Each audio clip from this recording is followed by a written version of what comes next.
So after 15 takes now I am back, क्योंकि बहुत guts लगते हैं आपके अंदर से किसी बात को निकलने में, बहुत ज़्यादा गट्स लगते हैं। और ये एक ऐसी चीज़ है जिसने मेरी ज़िंदगी बदल दी। और मैं लिटरली ये चीज़ इसलिए बताना चाहती हूँ कि मैं 7 साल से एक अननोन पेन को बियर कर रही हूँ। मुझे नहीं पता कि कहाँ से, क्यों, कैसे ये आया, और हर डॉक्टर का अपना ओपिनियन है। मुझे ऐसा लगता है कि मे बी क्योंकि इसका सॉल्यूशन मेडिकल नहीं था, दैट्स व्हाई मैं ये शेयर करना चाहती हूँ। और मैं चाहती हूँ कि शायद आपको इससे कुछ, अगर आपके साथ भी ऐसा हो रहा है तो आप भी इससे गेट रेड हो जाएं। और हो सकता है कि आपके पास कोई सोल्यूशन हो तो आप मुझे भी टेक्स्ट कर सकते हैं, डीएम कर सकते हैं। तो कहानी शुरू होती है, बहुत पीछे जाऊंगी मैं जाऊंगी जब मेरा 10th कंप्लीट हुआ था, मतलब 10th का दौर चल रहा है, मतलब 2014 चल रहा है। सो 2014 से ये कहानी शुरू होती है। 2014 में मेरी हालत ना ख़राब होनी शुरू हुई। मतलब मैं हमेशा से स्कॉलर रही हूँ, स्कॉलर इन द सेंस के वो ऐसा था ना कि घर वाले तभी आपको कुछ देंगे या प्रेज़ करेंगे जब आप पढ़ाई में अच्छे हो जाओ। और लिटरली मेरे घर बहुत ही ज़्यादा ऑर्थोडॉक्स रहा है हमेशा से। तो इसीलिए अगर मुझे उनसे थोड़ा-सा, मतलब ऐसा अपने लिए अप्रिशिएशन चाहिए, तो फिर वो पढ़ाई से ही मिलेगा। और तो फिर लड़कियों का रोल पता ही है आपको क्या ही है, ठीक है? तो मेरे मन में यही था कि मैं अपने घर वालों के लिए कुछ कर पाऊँ, और उसी जुनून जुनून के साथ में मैंने पढ़ना शुरू किया। और यस, मतलब हर क्लास को टॉप करना एक नॉर्मल चीज़ बन चुकी थी। और उसी बीच मेरी तबीयत खराब होनी शुरू होती है। बट उस तबीयत पे ऐसे ध्यान नहीं दिया गया, क्योंकि बोर्ड्स के समय थोड़ी सी तबीयत खराब हुई और सब ठीक हो गया। तो 11th में एवरीथिंग वाज नॉर्मल, ऐसा कुछ भी नहीं था। 11th में मैंने समवॉट 98% परफॉर्म किया था, तो ऐसा कोई भी दिक्कत नहीं थी। हाँ, 12th की शुरुआत होती है और लाइफ थोड़ी चेंज होने लगती है। लाइफ में मेरे पेट में बहुत ज़्यादा दर्द रहने लगता है। मतलब मैं एक ये चीज़ बताऊँगी कि मतलब डॉक्टर भी, मतलब हर किसी पे आप विश्वास नहीं कर सकते। मेरा मन करता है कभी-कभी उन सारे डॉक्टर्स पे केस करने का जिन्होंने मेरा केस बिगाड़ा हुआ है। सो शुरुआत होती है 12th की और मेरे पेट में दर्द शुरू हो जाता है। एंड ठीक है, उसके बाद वही कि भई पहले थोड़ा-सा इग्नोर किया मैंने। और इग्नोर करने के बाद ऐसा होता है ना कि ठीक है, कोई बात नहीं, दवा आ गई, क्योंकि अब घर वाले डॉक्टर के यहाँ ले जाते हैं तो बस घर वाले डॉक्टर को दिखा दिया था। वो दर्द बढ़ता चला गया, मतलब वो दवाइयों से सही नहीं हो रहा था। एक समय ऐसा आया, मेरे बोर्ड्स नज़दीक आते चले जा रहे थे। मैं इस दर्द से अपने आप को डाइवर्ट करने के लिए मैं क्या कर रही थी, मैं पढ़ाई पे फ़ोकस कर रही थी। मतलब मुझे रात को 2:30 बजे दर्द हो रहा था, मैं 2:30 बजे पढ़ने बैठ जाती हूँ। मतलब इतना मैं पढ़ रही थी। पर जैसे ही बोर्ड्स पास में आ गए, मतलब 12th के बोर्ड एग्ज़ाम थे मेरे, और मेरी हालत ख़राब होनी शुरू हो गई। मैं 63 थी और 63 से मैं 33 केजी पे आ चुकी थी। मेरी हालत बहुत ख़राब थी, क्योंकि मैं उस समय स्टैग, मतलब दवाइयाँ क्या होती हैं, मैं मुट्ठी भर-भर के दवाइयाँ खा रही थी उस समय तक। तो चक्कर आ रहे थे, उल्टी आ रही थी, बहुत कुछ हो रहा था। और मेरे 12th के एग्ज़ाम आ जाते हैं बोर्ड के, और 2 एग्ज़ाम फिर भी मैंने दिए पेन किलर खा के जैसे-तैसे। तीसरा नहीं, आई थिंक लास्ट एग्ज़ाम था मेरा, इकोनॉमिक्स का एग्ज़ाम था, मुझे याद है मैंने बहुत पढ़ाई करी थी उसके लिए। और पूरी रात भर मेरी तबीयत ख़राब रही, और सुबह ऐसा हुआ कि मैं एग्ज़ाम देने के लिए उठ ही नहीं पा रही थी। तो मैं स्कॉलर थी, तो मेरे प्रिंसिपल का और मेरे जो सर थे इकोनॉमिक्स के, पवन सर, उनका फ़ोन आता है और उन्हें हालत मेरे घर वालों बता देते हैं। तो वो मुझे समझा रहे होते हैं कि कोई बात नहीं बेटा, नेक्स्ट ईयर भी अपने पास अपॉर्च्युनिटी है। मतलब बेसिकली वो मुझे ये समझाने की कोशिश कर रहे थे कि मत दो। पर मेरी विल नहीं, मुझे पेपर देना है। तो 5 पेन किलर खा के मैं एग्ज़ाम देने के लिए वहाँ पे गई थी। सब हुआ, और जैसे एग्ज़ाम लिखा वैसे ही, जैसे ही बस वो कंप्लीट हुआ और मैं बेहोश। और उसके बाद फिर ऐसा होता है कि हम बहुत सारे डॉक्टर को दिखाते हैं उस समय तक, और कोई डिटेक्ट नहीं कर पाया। कोई पैंक्रियाटिक इन्फेक्शन बता रहा था, कोई कुछ बता था, कोई कुछ बता रहा था, कहीं पे कुछ नहीं हुआ। एंड देन मैं मुंबई जाती हूँ, और वहाँ पे मेरी एक्चुअली क्या है कि अभी मैं अपने नानी के यहाँ पे थी, और मैं मुंबई जाती हूँ। और मुंबई में मम्मी रहती है मेरी, तो मैंने वहाँ पर क्या किया, अल्ट्रासाउंड करवाया। और मतलब क्योंकि डॉक्टर ने ही करवाया था, प्रिस्क्रिप्शन दिया, तो पता चला कि गॉलब्लैडर स्टोन है मेरे को। क्या? अभी तक क्या हो रहा था फिर मेरे साथ? अभी तक मेरा इलाज चल रहा था डबरा और ग्वालियर में। तो डबरा बहुत छोटा-सा टाउन है, तो हम ग्वालियर में इलाज करा रहे थे।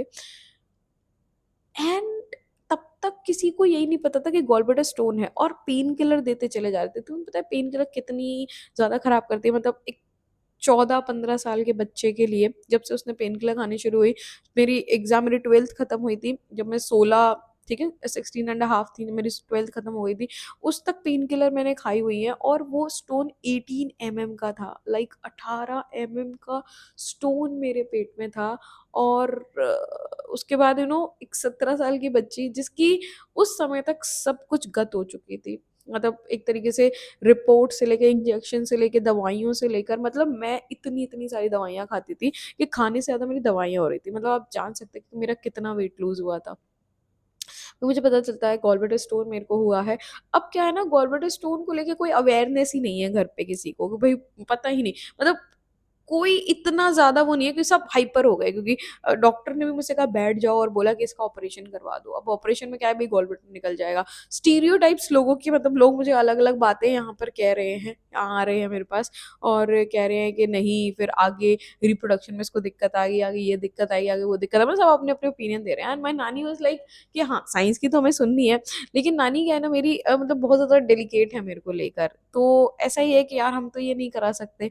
फिर हुए भई, फिर चीज़ें शुरू हुई मेरे साथ में, मतलब आप ये कहोगे कि फिर मेरे साथ में आयुर्वेदा से लेकर होम्योपैथी से लेके एलोपैथी, इवन मैंने भी बहुत ट्राई किया, मतलब अगर मैं बताऊँ ना, तो मैंने इतना ज़्यादा ट्राई किया ना इस चीज़ से निकलने के लिए। मैंने टोटल मतलब 1 साल के लिए नमक, ऑयल सब कुछ बंद कर दिया था, और मैं ज़िंदा थी सिर्फ़, मतलब बिना तेल के, मतलब कच्चे खाने पे ज़िंदा थी। और मैंने गॉलब्लैडर स्टोन को कम करने की कोशिश की, और मैंने जितनी बार भी अल्ट्रासाउंड कराई ना, आई डोंट नो व्हाई, हर बार वो गॉलब्लैडर स्टोन कभी 18 था, कभी 0 था, कभी 1 था, कभी 2 था, पर वो दर्द बहुत तेज़ होता है। मतलब मैंने 3 से 4 साल दर्द झेला गॉल ब्लैडर का। क्यों? मतलब अभी तो निकल गए हैं 3 साल, मतलब 10th 11th 12th निकल गई, वो बात नहीं है।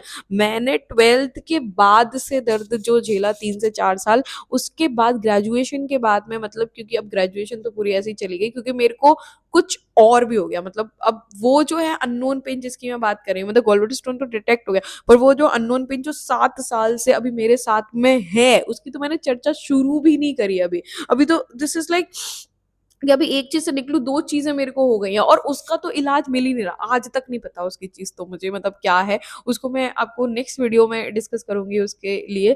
पर यहाँ ऐसा हुआ मेरे साथ, मतलब मैंने आयुर्वेदिक ट्रीटमेंट ट्राई कर लिया, मैंने सब कुछ ट्राई कर लिया।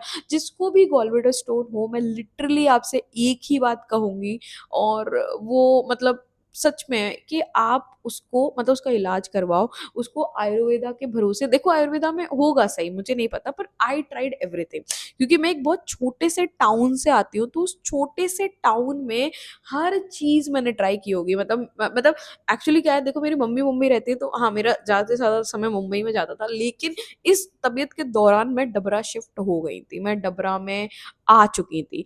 तो बात इतनी है कि हर चीज़, मेरी नानी ने हर चीज़ ट्राई की।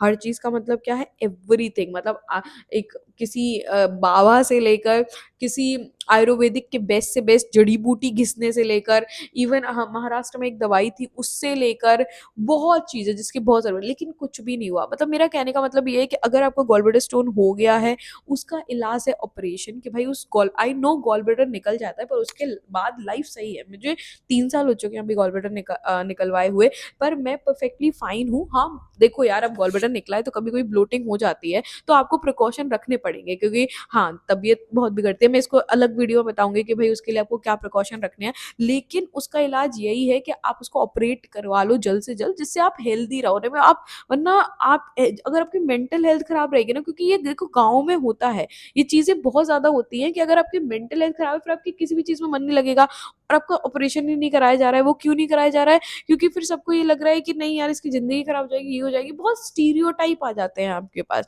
तो उन स्टीरियोटाइप से आपको बचना है, ठीक है? आगे वीडियो बहुत ज़्यादा लंबी हो रही है। नेक्स्ट पार्ट में मैं आपको बताऊँगी कि भई क्या हुआ है, बहुत ही ज़्यादा खतरनाक चीज़ है। सो समझ के बाहर है मेरे, तो इसलिए मुझे आपसे पूछना है, बट येस, स्टे ट्यून। और प्लीज़ अगर आपको गॉल ब्लैडर स्टोन है या कोई भी प्रॉब्लम है, आप अच्छे से अच्छे डॉक्टर को डिटेक्ट करवाएँ। मैंने भी बहुत ज़्यादा अच्छे डॉक्टर्स को दिखाया, लेकिन पता नहीं क्या था, मतलब मेरी डेस्टिनी में, वो समझ ही नहीं आया डॉक्टर को। मेरे को तो उन सभी डॉक्टरों पे, भी मैं डेस्टिनी पे कुछ वो ब्लेम नहीं डालना चाहती, मैं उन सभी डॉक्टरों को सू करना चाहती हूँ, मतलब मैं उनको सच में केस करना चाहती हूँ, और मैं करूँगी कि यार मेरी लाइफ के साथ एक खेला गया है। मतलब एक नॉर्मल चीज़ है गॉल ब्लैडर स्टोन, किसी को भी हो जाता है, पर वो इतने बड़े लेवल पे बन गया, और 18 लेकिन फाइनली जब मेरा ऑपरेशन हुआ, then everything is fine, touch wood, और मैं सही हूँ, तो ऑपरेशन करवाना ही बेस्ट सोल्यूशन है, ना कि आप उसके लिए रोकें कि इससे सही हो जाएगा, उससे सही हो जाएगा। किसी चीज़ से सही नहीं होता। आई ट्राइड एट पीक, मैंने अपने पीक पे सबसे बेस्ट चीज़ें ट्राई करी हैं। मैं आपको बताऊँगी नेक्स्ट वीडियो मैंने क्या-क्या ट्राई किया, बट प्लीज़ यार मतलब फालतू के चक्करों में नहीं पड़ना है।